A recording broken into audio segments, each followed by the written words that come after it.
Hello friends, welcome to zoology aspirant YouTube channel. आज हम discuss करेंगे यूनिवर्स एंड इट्स ओरिजिन। ठीक है, तो यूनिवर्स क्या है, वो कैसे बना। ठीक है, यूनिवर्स को मतलब एक्सप्लेन करने के लिए या फिर यूनिवर्स का ओरिजिन को एक्सप्लेन करने के लिए कौन कौन साइंटिस्ट आए और हर एक साइंटिस्ट किस तरीके से अपना हाइपोथेसिस वगैरह, अपना थ्योरी वगैरह दिए, हर एक चीज़ हम देखेंगे। ठीक है, तो इससे पहले हमने इंट्रोडक्शन पार्ट पे देखा था प्लानिटरी जियोलॉजी क्या है, वहाँ पर कौन कौन सा टॉपिक हम कवर करेंगे। अगर आपने वो वीडियो नहीं देखा तो डिस्क्रिप्शन में प्ले लिस्ट का लिंक है, आप वहाँ से जाकर देख सकते हैं। और उसी प्ले लिस्ट में हर एक टॉपिक रिगार्डिंग और प्लानिटरी जियोलॉजी अपकमिंग डेज में अपलोड होते जाएगा। ठीक है, तो स्टार्ट कर देते हैं। यूनिवर्स क्या है, सबसे पहले हम यूनिवर्स को समझते हैं। ठीक है, क्योंकि ये जो हम यूनिवर्स से टर्म बोल दे रहे हैं ना, ये टर्म हमें बहुत इजी लगता है, लेकिन अगर यूनिवर्स को समझने जाए या फिर यूनिवर्स को देखें तो ये बहुत बड़ा चीज़ है। ठीक है, और यूनिवर्स के बारे में हम कुछ जानते ही नहीं। अगर हम देखें तो जैसे आपका एक बॉडी है, आपका बॉडी से आप अपना नाखून काटते हो, तो नाखून काट के जो नाखून आप फेंक देते हो ना, वो नाखून के बराबर भी हमें अभी तक नहीं पता। ठीक है, मतलब साइंस इतना आगे बढ़ेगा, साइंस मतलब हर एक चीज़ अभी तक आ गया है। ओरिजिन कैसे बना, क्या बना, यूनिवर्स के बारे में या फिर प्लानट के बारे में, ठीक है, गैलेक्सीज के बारे में हर एक चीज़ अभी भी अवेलेबल है। ठीक है, बट स्टिल वो चीज़ अवेलेबल होने के बावजूद साइंटिस्ट ऐसा दावा करते हैं कि यूनिवर्स क्या है, किस तरीके से वो एक रहस्य है, उसके बारे में अभी भी हमें कम्प्लीटली नहीं पता। हम सिर्फ एक नाखून के बराबर, जैसे एक बॉडी में से, जैसे आप नाखून अपना बॉडी से काट के, मतलब आपके फिंगर से नाखून काट के फेंक देते हो, जब नाखून बढ़ जाता है, तो उस लेवल का हम अभी तक मतलब ये यूनिवर्स या फिर आउटर स्पेस के बारे में अभी तक हम समझें या फिर हमने रिसर्च किया है। ये साइंटिस्ट का बोलना है, मैं नहीं बोल रहा हूँ। ठीक है, और ऑब्वियसली ये बात भी सच है, क्योंकि यूनिवर्स इतना बड़ा है कि उसका हम इमेजिन भी नहीं कर सकते। तो चलिए फिर स्टार्ट करते हैं। यूनिवर्स क्या है पहले देखते हैं। The universe includes all the matter, तो जितना भी मैटर है, एनर्जी है, ठीक है, स्पेस में हर एक चीज़ क्या है, वो यूनिवर्स में ही आता है। The universe is believe to be at least 10 billion light year of diameter. ठीक है, तो अब इसका डायमीटर कितना बड़ा है ये समझिए। ठीक है, द यूनिवर्स इज़ बिलीव, तो ये ऐसा बिलीव किया जाता है, ये प्रूफ नहीं है। ठीक है, बहुत सारे मतलब एस्ट्रोलॉजर्स ने या फिर बहुत सारे साइंटिस्ट ने ये चीज़ को एक्सप्लेन करने को ट्राई किया या फिर ये चीज़ को कहीं ना कहीं थोड़ा सा कोरिलेट किया है। ठीक है, बट ये एग्जैक्टली हम बोल नहीं सकते कि 10 बिलियन ईयर उसका डायमीटर। ठीक है, तो बिलीव देयर एटलीस्ट, कम से कम, ठीक है, इससे ज़्यादा हो सकता है लेकिन कम से कम वो बोल रहे हैं, इससे कम और नहीं हो सकेगा। ठीक है, ये उनका मानना है कि 10 बिलियन लाइट ईयर। अब लाइट ईयर क्या है, आप सभी को पता ही होगा, मतलब एक ईयर में लाइट जितना डिस्टेंस ट्रैवल करता है तो उसको ही हम बोलते हैं लाइट ईयर। ठीक है, मीन्स ये जो लाइट ईयर हम बोले ना, ये एक यूनिट है, समझ लिए, किसका, डिस्टेंस को रिप्रेजेंट करने के लिए, ना कि टाइम को। ठीक है, लाइक अगर हम बोले 1 सेकेंड में लाइट जाता है 3 लाख किलोमीटर मतलब के स्पीड से, तो एक ईयर में अगर वो लाइट कंटिन्यूटी में चले, मतलब जाए वो लाइट, तो कितना दूर जाएगा वो समझिए। और वो एक ईयर का बात यहाँ पर नहीं हो रहा, 10 बिलियन। ठीक है, तो एक ईयर का कितना होगा आप इमेजिन कर लीजिए। अभी लाइट ईयर क्या है, ये हम नेक्स्ट वीडियो में इसको और अच्छे से एक्सप्लेन करेंगे जब हम गैलेक्सी के बारे में देखेंगे। ठीक है, तो यहाँ पर एक चीज़ अंदाज़ा लगाया जा रहा है कि यूनिवर्स का जो डायमीटर रहने वाला है, ठीक है, डायमीटर, सपोज अगर ये एक सर्कल है, अगर हम इमेजिन करते हैं ये अगर यूनिवर्स है, ठीक है, अब यूनिवर्स इतना छोटा होगा ही नहीं। ठीक है, तो अगर हम इमेजिन करते हैं फॉर एग्जांपल, तो ये अगर इसका डायमीटर, तो इसका डायमीटर कितना होने वाला है, जैसे हम बोल रहे हैं अर्थ का रेडियस वगैरह जो भी हम बोल रहे हैं 6371 किलोमीटर, तो 6371 किलोमीटर देखिए अर्थ का कितना छोटा है, किसका कंपैरिजन है, यूनिवर्स के कंपैरिजन में। ऑब्वियसली यूनिवर्स बहुत बड़ा है। ठीक है, इसके बारे में हमें कुछ भी अभी तक अंदाज़ा नहीं है, इतना साइंस डेवलप होने के बावजूद, इतना सब इन्फॉर्मेशन हमारे पास रहने के बावजूद। ठीक है, तो 10 बिलियन ईयर, ठीक है, लाइट ईयर। अब एक लाइट ईयर कितना आप सभी को पता, आगे हम देखेंगे, तो 10 बिलियन है। ठीक है, 10 बिलियन लाइट ईयर उसका डायमीटर रहेगा एटलीस्ट यूनिवर्स का, and contents vast number of galaxies, और यूनिवर्स में बहुत ज़्यादा आपको मतलब गैलेक्सी है। ठीक है, जैसे आप बोलते हो रॉक, रॉक किससे बना, नंबर ऑफ मिनरल्स है, तो सिमिलरली बहुत सारे गैलेक्सी मिलके क्या एक यूनिवर्स बना रहे हैं। ठीक है, यूनिवर्स कैसे बना हम देखेंगे, सिर्फ इसका एक इंट्रोडक्टरी पार्ट पे ओवरऑल हम आइडिया भी ले रहे हैं। इट हैज़ बीन एक्सपांडिंग, ठीक है, और क्या बोला जा रहा है, ये एक्सपांड अभी भी कर रहा है। मतलब जैसे आपके पास एक बलून है, एक बलून है, आप यहाँ से फूकते हो तो ये क्या हो रहा है, एक्सपांड कर रहा है ना, बलून एक्सपांड करेगा जब आप इस पर फूकोगे। तो सिमिलरली यूनिवर्स भी एक्सपांड कर रहा है। ठीक है, बट यहाँ पर कोई फूक नहीं रहा है, क्यों ये एक्सपांड कर रहा है हम देखेंगे आगे, क्योंकि एक बहुत बड़ा धमाका हुआ था।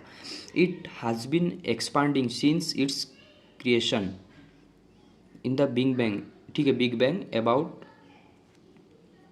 13 बिलियन ईयर एगो, तो 13 बिलियन ईयर पहले ही ये यूनिवर्स बन गया है। ठीक है, 13 बिलियन ईयर। ठीक है, अब ये बिलियन ईयर क्या आप सभी को पता ही होगा, 10⁹ जिसको हम बोलते हैं, 10⁹, ईयर। अब 13 × 10⁹ ईयर को ही हम बोल रहे हैं 13 बिलियन ईयर, ठीक है। इतना पहले ये बन चुका है यूनिवर्स। और वहाँ तब से जब वो थ्रो द बिग बैंग धमाके से वो बना था, तब से वो एक्सपांड कर रहा है। जिस तरीके से बैलून में आप फूंक मारोगे वो एक्सपांड करेगा, तो सिमिलरली हमारा यूनिवर्स भी कंटिन्यूटी में एक्सपांड कर रहा है फ्रॉम द बिगनिंग, जब वो बना, ठीक है।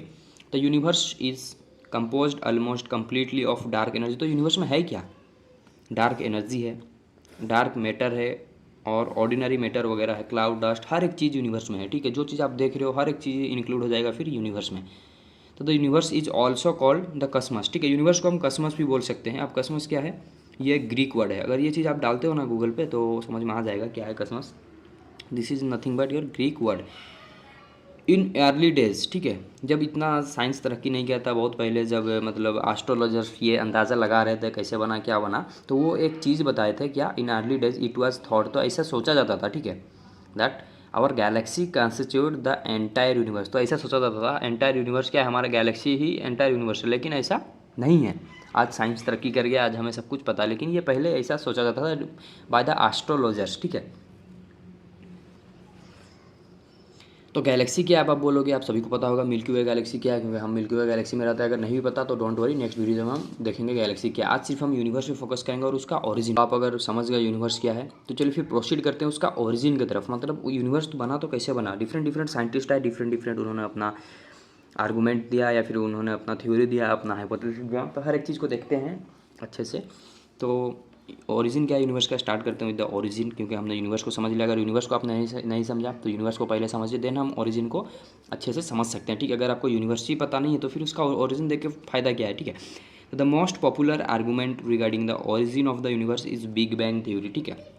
सबसे पॉपुलर जो आर्गूमेंट है या फिर सबसे पॉपुलर जो थ्योरी है regarding origin of the universe, that is your big bang theory, ठीक है। बिग बैंग थ्योरी ही आपको एक्सप्लेन करता है कि यूनिवर्स कैसे बना। ये बिग बैंग थ्योरी क्या, अब ये क्वेश्चन आपका दिमाग में आता होगा तो इसको भी हम सॉल्व करेंगे आगे, ठीक है। बिग बैंग थ्योरी को भी हम देखेंगे। The whole universe originated from a single primordial atom through explosion, ठीक है। ये चीज़ आप अच्छे से ध्यान में रखिए कि होल यूनिवर्स मतलब पूरा यूनिवर्स। अब यूनिवर्स में क्या आएगा, गैलेक्सीज आएंगे, गैलेक्सी में क्या आएंगे, सोलर सिस्टम आएंगे, सोलर सिस्टम में क्या आएंगे, प्लैनेट वगैरह सब आएंगे। मतलब जो भी आप देख रहे हो आंखों से, पूरा हर एक चीज़ किससे बना, ओरिजिनली। मतलब ये originated from a single primordial atom, ठीक है।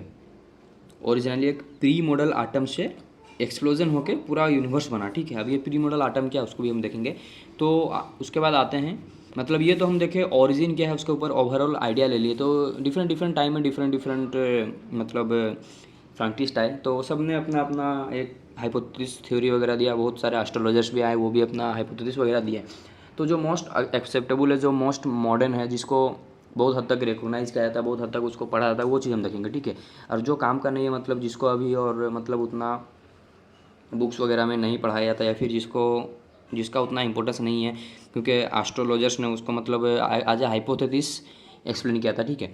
बट ये चीज़ जो हम देखेंगे, जो दो मतलब साइंटिस्ट आए, तो वो थोड़ा सा कहीं ना कहीं कोरिलेट करता है विद द साइंस, या फिर इसको बहुत ज़्यादा ग्लोबली एक्सेप्ट किया जाता है। तो क्या है देखते हैं। सबसे पहले आए जॉर्ज लामित्रे, ठीक है। जॉर्ज लामित्रे ने क्या किया, उन्होंने बताया कि ओरिजिनली बिग बैंग थ्योरी जो फॉर्मलाइज्ड, या फिर जो हम बिग बैंग थ्योरी बोल रहे हैं ना, ओरिजिनली ये आइडियलाइज किया गया, फिर दिया गया किसके द्वारा, जॉर्ज लामित्रे के द्वारा, ठीक है। और जो कि क्या थे, बेल्जियन कैथोलिक प्रिएस्ट थे, ठीक है, मैथमेटिशियन थे, एस्ट्रोनॉमर भी थे, प्रोफेसर भी थे, ठीक है, प्रोफेसर ऑफ फिजिक्स। मतलब एक इंसान जो बहुत कुछ था, ठीक है, जिसको हम बोल रहे हैं जॉर्ज लामित्रे, जो कि जिन्होंने कि पहली बार बिग बैंग के बारे में एक मतलब आइडिया दिया, या फिर दुनिया के सामने एक कॉन्सेप्ट लेकर आया कि हाँ यूनिवर्स कुछ इस तरीके से बना है कि एक धमाका हुआ प्री मॉडल आटम से, और उसी को फिर हम बोलते हैं बिग बैंग थ्योरी। तो इस तरीके से यूनिवर्स बना, ये चीज़ सबसे पहले दुनिया के सामने में, या फिर ये चीज़ सबसे पहले एक्सप्लेन किन्होंने किया, जॉर्ज लामित्रे ने, ठीक है, रिगार्डिंग और बिग बैंग। बट इससे पहले बहुत सारे एस्ट्रोलॉजर्स ने इसको एक्सप्लेन करने को ट्राई किया, बट वो उतना एक्सेप्टेबल नहीं रहा, ठीक है। बट बिग बैंग बहुत ज़्यादा एक्सेप्टेबल है, उसको एक्सेप्ट किया जाता है इन मॉडर्न साइंस। तो ये बिग बैंग वाला टर्म या फिर ये हाइपोथेसिस सबसे पहले दुनिया के सामने में लेके आए जॉर्ज लामित्रे। देन उसके बाद आए एडविन हबल्स, ठीक है, जिन्होंने उसको सपोर्ट किया। मतलब ये बोला हाँ, जॉर्ज लामित्रे भाई ने जो बोला, या फिर जॉर्ज लामित्रे ने जो बताया, वो बहुत हद तक सही है। तो इसको उन्होंने फिर सपोर्ट किया और उसके मतलब इसके ऊपर एविडेंस भी उन्होंने दिया कि हाँ ऐसा हो सकता हुआ है, ठीक है। तो उसके लिए एविडेंस वगैरह प्रूफ वगैरह भी किन्होंने दिया, एडविन हबल ने। बट बहुत सारे लोगों का कन्फ्यूज़न ये रहता है कि एडविन हबल ने ही मतलब बिग बैंग थ्योरी को प्रपोज किया। तो ऐसा नहीं है। बिग बैंग थ्योरी ओरिजिनली सबसे पहले किसके बारे मतलब इसके बारे में आइडिया किसने दिया था, फॉर्मलाइज किया था जॉर्ज लामित्रे ने। उसके बाद फिर आए एडविन हबल जो कि इसको सपोर्ट किए। तो वो क्या बोले, चलिए फिर देखते हैं। अकॉर्डिंग टू एडविन्स, तो एडविन ने क्या बोला, big bang also known as expanding universe hypothesis. तो बिग बैंग थ्योरी जो हम बोले उसको हम एक्सपांडिंग यूनिवर्स हाइपोथेसिस भी बोल सकते हैं, क्योंकि इंट्रोडक्टरी पार्ट में ही हमने देखा था कि यूनिवर्स कहीं ना कहीं जब से वो बना 13 बिलियन ईयर एगो तब से वो एक्सपांड कर रहा है, ठीक है। तो ये चीज़ ये अभी सपोर्ट किया, मतलब एडविन हबल ने भी सपोर्ट किया। और वो सपोर्ट करते हुए ये बोला कि हाँ बिग बैंग थ्योरी को हम एक्सपांडिंग यूनिवर्स हाइपोथेसिस भी बोल सकते हैं। ये चीज़ किसने बताया, जॉर्ज लामित्रे। नॉट जो मतलब ये चीज़ जॉर्ज लामित्रे ने पहले बार फॉर्मलाइज किया था, बट इसको प्रूव करने के लिए या फिर सपोर्ट करने के लिए फिर आए एडविन हबल। वो बताएं कि एक्सपांडिंग यूनिवर्स हाइपोथेसिस वाला भी कॉन्सेप्ट है जिसको ही हम बोल रहे हैं बिग बैंग थ्योरी। तो फिर आगे देखते हैं। तो आगे एडविन हबल ने क्या बोला, the distance between the galaxies. तो एक चीज़ ये समझ लीजिए कि कुछ, जैसे हम बोल रहे हैं कुछ प्लानट मिलके क्या बना, एक सोलर सिस्टम बना। कुछ प्लानट मिलके एक सोलर सिस्टम बना। सिमिलरली कुछ सोलर सिस्टम मिलके एक गैलेक्सी बनता है, और कुछ गैलेक्सी मिलके ही एक मतलब यूनिवर्स, पूरा यूनिवर्स में बहुत सारे गैलेक्सी हैं, और गैलेक्सी में बहुत सारा आपका सोलर सिस्टम है, और सोलर सिस्टम में बहुत सारे प्लानट है। इसको कुछ इस तरीके से आप अंदाज़ा लगा सकते हैं, कुछ विलेज मिलके एक ब्लॉक बनता है, ठीक है। और कुछ ब्लॉक मिलके क्या बनाता है, एक डिस्ट्रिक्ट बनाता है। और कुछ डिस्ट्रिक्ट मिलके एक स्टेट बनता है। और कुछ स्टेट मिलके एक कंट्री बनता है। और कुछ कंट्री मिलके एक क्या बनाते हैं, कॉन्टिनेंट बना देते हैं, ठीक है। ये चीज़ आपको पता ही होगा। तो सिमिलरली कुछ मतलब कुछ प्लानट मिलके, प्लानट और स्टार मिलके एक सोलर सिस्टम बनाते हैं। फिर कुछ सोलर सिस्टम मिलके एक गैलेक्सी बना देते हैं। और कुछ गैलेक्सी मतलब कुछ नहीं, बहुत सारे गैलेक्सी है, लार्ज नंबर ऑफ गैलेक्सी, ठीक है। हम इमेजिन भी नहीं कर सकते कितने ज़्यादा गैलेक्सी है, ठीक है। आगे हम देखेंगे नेक्स्ट वीडियो में गैलेक्सी के बारे में। तो कुछ गैलेक्सी मिलके आपको एक यूनिवर्स दे रहे हैं। तो ये क्या मतलब एडविन हबल का क्या ऑब्जर्वेशन था, the distance between the galaxies. तो गैलेक्सीज के बीच में जो डिस्टेंस था ना, is also found to be increasing. तो गैलेक्सीज के बीच में जो डिस्टेंस मतलब जो हमने जैसे बोला कि एक्सपांड कर रहा है, ठीक है। तो एक्सपांड करने की वजह से उन्होंने ये चीज़ देखा कि गैलेक्सीज के बीच में जो डिस्टेंस है वो भी इंक्रीज हो रहा है, and thereby the universe is considered to be expanding, ठीक है। इसीलिए बोला गया कि यूनिवर्स एक्सपांड कर रहा है। अभी ये गैलेक्सी क्या है, तो इसको देखते हैं। सपोज अगर ये एक यूनिवर्स है, हम ऐसा कंसिडर कर लेते हैं कि ये एक यूनिवर्स है। इसके बीच में जो ये दिख रहा है, ये हर मतलब सर्कल एक गैलेक्सी है। अब गैलेक्सी का शेप ऐसा नहीं रहता है। आप बोलोगे ये तो गैलेक्सी हो ही नहीं सकता, गैलेक्सी का शेप अलग है। गैलेक्सी का भी डिफरेंट शेप है। नेक्स्ट वीडियो में हम गैलेक्सी के बारे में बहुत अच्छे से देखेंगे, सो डोंट वरी। और इसके अंदर फिर एक ये देखिए, ये स्टार है, ठीक है। ये स्टार है। फिर हर एक स्टार के आजू बाजू में, फिर जैसे हमारा सन का स्टार के आजू बाजू में बहुत सारे प्लानट है, जिसमें से हम एक प्लानट पर रह रहे हैं, अर्थ, ठीक है। तो सिमिलरली बहुत सारे गैलेक्सी में स्टार है, और हर स्टार के मतलब अंडर में फिर कुछ प्लानट्स रहते हैं। तो उन्होंने क्या बताया कि अगर ये यूनिवर्स है, उसके अंदर बहुत सारे गैलेक्सी है, तो गैलेक्सी के बीच में जो डिस्टेंस है ना, दिन ब दिन वो बढ़ते ही जा रहा है। वो डिस्टेंस बढ़ते ही जा रहा है। क्यों? क्योंकि ये एक्सपांड कर रहा है, ठीक है। सिंपल सा चीज़ वो बताए, ठीक है। और ये इसका एक्सपेरिमेंट वो कैसे बताएं कि एक बलून को वो फूंक के दिखाए, ठीक है। बलून को उन्होंने फूंका और यहाँ पर कुछ उन्होंने बिंदु दे दिया, ठीक है। और इसको कंसिडर किया गैलेक्सी। तो इसको फूकने की वजह से इनके बीच में जब ये फूलेगा बलून, तो डिस्टेंस भी बढ़ते जाएगा, ठीक है। तो ये चीज़ उन्होंने बताया। लेकिन यहाँ पर एक डिमेरिट भी रहा इस मतलब बलून के प्रूफ के थ्रू।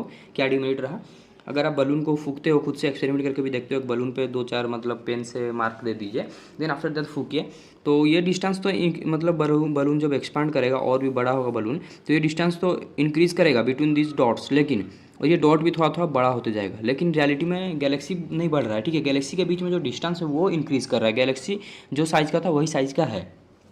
ये चीज़ सपोर्ट किया एडविन हबल। तो scientist believe that through the space between the Galaxy, मतलब साइंटिस्ट ने क्या बिलीव किया, स्पेस बिटवीन द गैलेक्सी अगर इंक्रीज हो रहा है, observation do not support the expanding of galaxies, ठीक है। तो इनका जो वही मतलब बलून वाला प्रूफ था, तो यहाँ पर से एक चीज़ सपोर्ट नहीं हुआ कि गैलेक्सी के भी मतलब एक्सपांड करा, गैलेक्सी एक्सपांड नहीं करा, गैलेक्सी जैसा था वैसा ही है, गैलेक्सी का जो साइज़ था वही साइज़ है, बट गैलेक्सी के बीच में डिस्टेंस जो है वो इंक्रीज़ कर रहा है। ये चीज़ बताया एडविन हबल ने, मतलब एडविन हबल से ये चीज़ हमें समझने को मिला। लेकिन उनके प्रूफ में थोड़ा सा एक डिमेरिट रह गया कि गैलेक्सी एक्सपांड नहीं कर रहा है। एक्सपांड क्या कर रहा है? एक्सपांड कर रहा है यूनिवर्स। अगर यूनिवर्स एक्सपांड कर रहा है, यूनिवर्स के अंदर गैलेक्सी है, तो गैलेक्सी के बीच में डिस्टेंस बढ़ रहा है, ठीक है, ना कि गैलेक्सी बढ़ रहे हैं। तो ये चीज़ एक मतलब क्लियर कर लीजिए। ये सेंस अगर क्लियर हो जाता है तो आगे चल के बहुत सारा चीज़ें समझने में आपको ईजी होगा, ठीक है। तो ये सब चीज़ें उन्होंने कहा प्रोवाइड किया इन 1920, Edwin Hubble provided evidence that the universe is expanding. तो ये सब एक्सपेरिमेंट के बाद उन्होंने 1920 में ये कंक्लूड दिया, ये फिर उन्होंने मतलब सपोर्ट किया जॉर्ज लामित्रे को कि हाँ, जॉर्ज लामित्रे ने जो कहा था बिग बैंग थ्योरी जो कि एक एक्सपांडिंग हाइपोथेसिस है और वो एक्सपांड कर रहा है यूनिवर्स, ठीक है। तो इसको सपोर्ट कब किए वो 1920 में, जब हम इंडियन लोग आज़ाद भी नहीं थे, ठीक है, हम मतलब इंडिपेंडेंस के लिए फाइट कर रहे थे, ठीक है। अगर हम आज़ाद रहते में भी हम में से भी कोई साइंटिस्ट, इंडियन साइंटिस्ट भी ये सब चीज़ को मतलब दुनिया के सामने में लेके आते कि ऐसा भी हुआ है। लेकिन उस टाइम में हम तो इंडिपेंडेंस थे, हम मतलब डिपेंडेंट थे, हमारे ऊपर रूल कर रहे थे ब्रिटिश, तो उस रूल से बचने के लिए हम उस टाइम फाइट कर रहे थे, ठीक है। तो जब हम वहाँ पर फाइट कर रहे तो ये सब चीज़ के ऊपर ऑब्वियसली किसी का दिमाग जाएगा नहीं। सबसे पहला चीज़ तो फ्रीडम रहता है ना इंसान का, तो उस टाइम हम फ्रीडम के लिए फाइट करते, वरना में भी हम में से भी कोई साइंटिस्ट, इंडियन साइंटिस्ट ये सब चीज़ एक्सप्लेन करते, ठीक है। तो फिर आगे बढ़ते हैं ओरिजिन ऑफ द यूनिवर्स की तरफ। तो एक क्लियर आइडिया आपको आ गया होगा कि ओरिजिन ऑफ द यूनिवर्स है क्या। हमने बिग बैंग क्या है उसको थोड़ा सा कहीं ना कहीं समझने को ट्राई किया, जिसको ही हम बोल रहे हैं एक्सपांडिंग यूनिवर्स हाइपोथेसिस। उसको जॉर्ज लामित्रे ने पहली बार फॉर्मलाइज किया दुनिया के सामने, देन उसको 1920 में एडविन हबल ने सपोर्ट किया, ठीक है। तो ये सब चीज़ आपने देख लिया। लेकिन आप समझते हैं मेन जो चीज़ हम बिग बैंग ये बोल रहे हैं या फिर एक्सपांडिंग यूनिवर्स हाइपोथेसिस बोल रहे हैं, वो क्या है उसको समझते हैं। कैसे मतलब एक प्री मॉडल आटम से यूनिवर्स बना, वो कैसे वो धमाका वो सब चीज़ समझते हैं। तो बिग बैंग थ्योरी हम समझने को डायरेक्टली ट्राई करेंगे, तो उसका स्टेजेस है कुछ कुछ, तो स्टेज बाय स्टेज हम जाते जाएंगे और ऑटोमेटिकली ये सब चीज़ हमें समझ में आएगा। इन द बिगनिंग मतलब जब पूरा बिगनिंग मतलब यूनिवर्स जब बन रहा, मतलब यूनिवर्स बनने का टाइम आ गया था, फिर यूनिवर्स स्टार्ट हो रहा था बिफोर योर 13 बिलियन ईयर एगो, ठीक है। All matters forming the universe. तो बिगिनिंग में जो भी अभी हम जो भी मैटर देख रहे हैं यूनिवर्स में, जितना भी हम चांद तारे, ठीक है, प्लैनेट्स, सन, गैलेक्सी, जितना भी हम देख रहे हैं universe existed in one place, ठीक है, जो कि सब चीज़ एक ही जगह में थे in the form of tiny ball, ठीक है। टाइनी बॉल के मतलब छोटा सा एक बॉल की तरह, एक छोटा सा बॉल की तरह एक ही जगह में सब कुछ समाया हुआ था इन द बिगनिंग, ठीक है। जिसको आप बोल सकते हो सिंगुलर आटम या फिर प्री मॉडल आटम, ठीक है। उसके बाद क्या हुआ विथ एन अनइमेजिनेबली स्मॉल वॉल्यूम, और जिसका वॉल्यूम क्या था बहुत स्मॉल था, जिसको आप इमेजिन भी नहीं कर सकते कितना स्मॉल था, ठीक है। और इन्फिनिटी टेम्परेचर, इसमें टेम्परेचर क्या था इन्फानाइट टेम्परेचर था, मतलब टेम्परेचर कितना था हम बता ही नहीं सकते, बहुत ज़्यादा, ठीक है, हमारे और आपकी समझ से बाहर आ गया। अगर हम बोलते हैं अर्थ के कोर में टेम्परेचर कितना, आप बोलोगे 6000 डिग्री सेल्सियस, ठीक है, ये चीज़ आपको पता है। लेकिन यहाँ पर जब हम बोल रहे हैं टाइनी बॉल, जब एक था मतलब before the beginning of universe एक टाइनी बॉल था जिसमें हर एक चीज़ समाया हुआ था, ठीक है। और जो एक सिंगुलर या फिर प्री मॉडल आटम था जिसका वॉल्यूम बहुत छोटा था और टेम्परेचर उसका इन्फानाइट था और डेंसिटी भी उसका इन्फानाइट था, ठीक है। इन्फानाइट डेंसिटी और इन्फानाइट टेम्परेचर यही मतलब इसी का था। तो स्टेज वन में इस तरीके से मतलब ये हाइपोथेसिस को और यू कैन से ये बिग बैंग थ्योरी को एक्सप्लेन किया गया। Then around 13.7 billion year before, तो क्या हुआ the present huge expansions took place, ठीक है। तो एक ह्यूज एक्सपांसन हुआ, मतलब बहुत बड़ा एक धमाका हुआ। ये मतलब ये समझ लीजिए एक बॉल है, सपोज एक आप बॉल ले लेते हो या फिर एक ट्यूब ले लीजिए, उसके अंदर आप हवा डालते जाइए, हवा डालते जाइए, हवा डालते जाइए, एक टाइम ऐसा आएगा और वो रेजिस्ट नहीं कर सकेगा, इसका सरफेस बहुत ज़्यादा फूल जाएगा, देन वो ब्लास्ट कर जाएगा, फट जाएगा। तो सिमिलरली एक टाइनी बॉल में हर एक कुछ समा के था, जिसका टेम्परेचर इतना ज़्यादा था कि हम इमेजिन नहीं कर सकते, जिसका डेंसिटी इतना ज़्यादा था कि वो हम इमेजिन नहीं कर सकते, अनइमेजिनेबल है, और उसका वॉल्यूम भी बहुत छोटा था। तो 13.7 बिलियन ईयर एगो क्या हुआ एक एक्सपांसन हुआ उसी बॉल के अंदर, ठीक है। अब ये यहाँ पर तो हम एग्जांपल के तौर पे मैं आपको बता रहा हूँ कि यहाँ पर आप एक ट्यूब है उसके अंदर हवा डालते जाओ तो ये फटेगा, बट यहाँ पर हवा होगा मतलब किस तरीके से ये फटा, क्यों यहाँ पर एक एक्सपांसन हुआ किसी को नहीं पता, ठीक है। बट एक चीज़ पता है कि यहाँ पर इन्फिनिटी टेम्परेचर था, इन्फिनिटी डेंसिटी था, टाइनी बॉल था, ठीक है, जिसको हम प्री मॉडल आटम बोल रहे हैं, वो फटा तो वहाँ से फिर हर एक चीज़ आया, मतलब गैलेक्सी बने, हर चीज़ वहाँ पर से बने। तो बहुत ज़्यादा ह्यूज एक एक्सपेंसन हुआ, ब्लास्ट एक हुआ, that huge expansion is called big bang. और उसी ह्यूज एक्सपेंसन को ही हम क्या बोल रहे हैं, big bang. A tiny ball exploded violently, तो एक टाइनी बॉल जो कि हमने देखा वो फटा, जिसे दिवाली में आप फटाखे वगैरह फोड़ते हो, किस तरीके से वो ब्लास्ट होता है। तो सिमिलरली बहुत बड़ा एक ब्लास्ट हुआ, एक्सपांसन हुआ, जिसको हम बिग बैंग बोल रहे हैं। और ये जो एक्सपांसन हुआ बहुत वायलेंटली हुआ, ठीक है। तो जिसके बाद फिर वन बाय वन हर एक चीज़ वजूद में आया, या फिर हर एक चीज़ बना, कैसे देखते हैं फिर। Due to the expansion time, वहीं से फिर टाइम भी स्टार्ट होता है। एटम, एनर्जी, मॉलिक्यूल, मैटर, वहाँ से फिर ये सब चीज़ निकला, ठीक है। उसी टाइनी बॉल से जब एक्सपेंसन के बाद ये सब चीज़ निकला। देन यहाँ तक हमने मतलब स्टेज 4 तक हम आ गए, ठीक है। स्टेज 5 देखते हैं। With in the first 3 minutes, तो वो जो एक्सपेंसन हुआ बहुत बड़ा ह्यूज एक्सपेंसन हुआ। जिस तरीके से आप दिवाली में पटाखे वगैरह फोड़ते हो, बहुत मतलब बड़े बड़े अगर पटाखे आप फोड़ते हो, बहुत ज़्यादा मतलब ब्लास्टिंग का इफेक्ट आता है, ठीक है। तो सिमिलरली बहुत बड़ा एक मतलब एक्सपेंसन हुआ। Due to that expansion time वहाँ से फिर स्टार्ट हुआ, टाइम निकला, एटम, एनर्जी, मॉलिक्यूल्स, ठीक है, मैटर, सब कुछ आया विद इन फास्ट 3 मिनट्स। तो पहला 3 मिनट में क्या हुआ, फ्रॉम द बिग बैंग। तो वो जो एक्सपेंसन को ही हम क्या बोल रहे हैं, बिग बैंग, क्योंकि हमने देखा, ठीक है। ह्यूज एक्सपेंसन को ही हम क्या बोल रहे हैं, बिग बैंग। तो within the first 3 minute from the big bang event the first atom began to form. तो वहाँ से फिर आटम वगैरह बनने का स्टार्ट हो गए, ठीक है।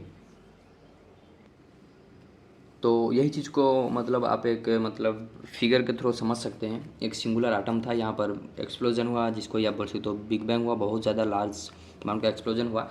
इससे फिर क्या हुआ, गैलेक्सी वगैरह बना। तो ये चीज़ जो दिख रहा है, this is the symbol for Galaxy, ठीक है। तो ये गैलेक्सी है, तो गैलेक्सी वगैरह बने। तो उसके बाद क्या हुआ, टाइम के साथ एक्सपांड होते जा रहा है। तो देखिए जैसे जैसे टाइम, यहाँ पर टाइम समझ लीजिए मतलब इंक्रीज़ कर रहा है। तो जैसे जैसे टाइम बढ़ रहा है, देखिए इनके बीच में इस इनिशियल लेवल में डिस्टेंस क्या था, कम था, बट और भी जैसे जैसे टाइम बढ़ा तो देखिए डिस्टेंस इनके बीच में बढ़ता गया। ये देखिए डिस्टेंस कैसे किस तरीके से इंक्रीज़ कर रहा है, बट इससे पहले डिस्टेंस कम था। लेकिन एक चीज़ अगर आप ऑब्जर्व करते हो तो गैलेक्सी का जो साइज़ था वही साइज़ है, यहाँ पर साइज़ में चेंजेस नहीं हुआ, लेकिन ये एक्सपांड कर रहा है। देन आफ्टर दैट और भी ये टाइम के साथ एक्सपांड कर रहा है, और आगे चल के और भी एक्सपांड करेगा। अभी स्टिल वो एक्सपांड कर रहा है। तो ये एक मतलब इमेज या फिर एक इमेज के थ्रू बिग बैंग को एक्सप्लेन करने को ट्राई किया गया है। तो अगर आपके एग्जाम में बिग बैंग थ्योरी आता है, आप एक्सप्लेन कर रहे हो बिग बैंग थ्योरी को for long question, for short note, ठीक है, तो आप ये इमेज अगर बना देते हो ना, तो ये बहुत ज़्यादा आपको मतलब हेल्पफुल करेगा, या फिर एक मार्क गेनिंग आपका एक जरिया बन जाएगा, ठीक है। तो ये अगर आप बिग बैंग को एक्सप्लेन कर रहे हो, एग्जाम के पेपर में लिख रहे हो, तो ये इमेज को ज़रूर आपको बनाना है, ठीक है। कि यही चीज़ बता रहा है ना, एक्सपांड किस तरीके से एक्सपांड हो रहा है, ठीक है। यूनिवर्स का यूनिवर्स किस तरीके से एक्सपांड हो रहा है, बट गैलेक्सी का साइज तो कांस्टेंट रह रहा है, ठीक है। तो हमने 5th स्टेज तक देख लिया था कि किस तरीके से फिर आटम वगैरह पहले 3 मिनट में बनने को स्टार्ट हुआ, ठीक है। Then within 3 lakh years, ठीक है। तो उसके बाद 3 lakh year from the big bang, जब भी मतलब बहुत बड़ा धमाका हुआ, एक्सप्लोजन हुआ, उससे 3 लाख ईयर के अंदर क्या हुआ, टेम्परेचर सडनली क्या हुआ, ड्रॉप हुआ टू द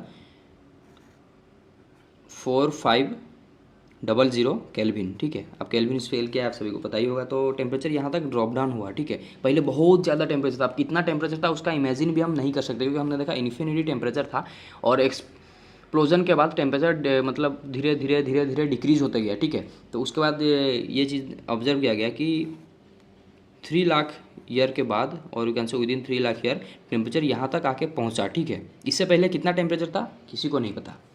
और यहाँ पर मतलब क्यों टेम्परेचर ड्रॉप डाउन हुआ, अभी आप पूछोगे टेम्परेचर ड्रॉप डाउन ही क्यों हुआ, क्योंकि देखिए एक चीज़ एक्सपांड हो रहा है, ठीक है। तो एक्सपांड होने से ऑब्वियसली टेम्परेचर ड्रॉप डाउन होगा। कैसे समझाता हूँ। सपोज एक प्लेट है, ठीक है, ये एक प्लेट है जिसमें मतलब राइस है आपका, ठीक है। आप राइस खा रहे हो, बहुत गर्म है, ठीक है। आपने जैसे उसको निकाला पका के, आप खाने के लिए बैठ गए, प्लेट में लेकर, बहुत गर्म है। तो अब क्या करोगे, ये राइस को थोड़ा सा मतलब आप ट्राई करोगे कि दूर दूर कर देने को, या फिर एक्सपांड कर देने को, जिसकी वजह से ये थोड़ा जल्दी ठंडा हो जाएगा। तो सिमिलरली यूनिवर्स जिस तरीके से एक्सपांड कर रहा था, उसी एक्सपांड की वजह से ये फिर आस्ते आस्ते मतलब क्या हुआ, कूल डाउन होता गया। तो ये चीज़ ऑब्जर्व किया गया, फिर ये चीज़ बताया गया कि 3 लाख ईयर के टाइम पे यहाँ पर टेम्परेचर इतना ड्रॉप डाउन हुआ, मतलब 4500 केल्विन पे आके पहुंचा, and gives rise to the atomic matter, उसके बाद एटॉमिक मैटर वगैरह बनना स्टार्ट हो गए, the universe become transparent, and उसके बाद यूनिवर्स ट्रांसपेरेंट हुआ, उसका दिखने लगा कि हाँ ऐसा ऐसा कुछ, मतलब जैसे अभी हम बोल रहे हैं प्लानट सन वगैरह यूनिवर्स में है। तो तब जाके ये मतलब इतने साल के बाद जब टेम्परेचर इतना ड्रॉप डाउन हुआ तब ये चीज़ मतलब ट्रांसपेरेंट होने लगा, दिखने लगा ये चीज़ें कि ये सब चीज़ें भी यूनिवर्स में एग्जिस्ट कर रहे हैं। ठीक है,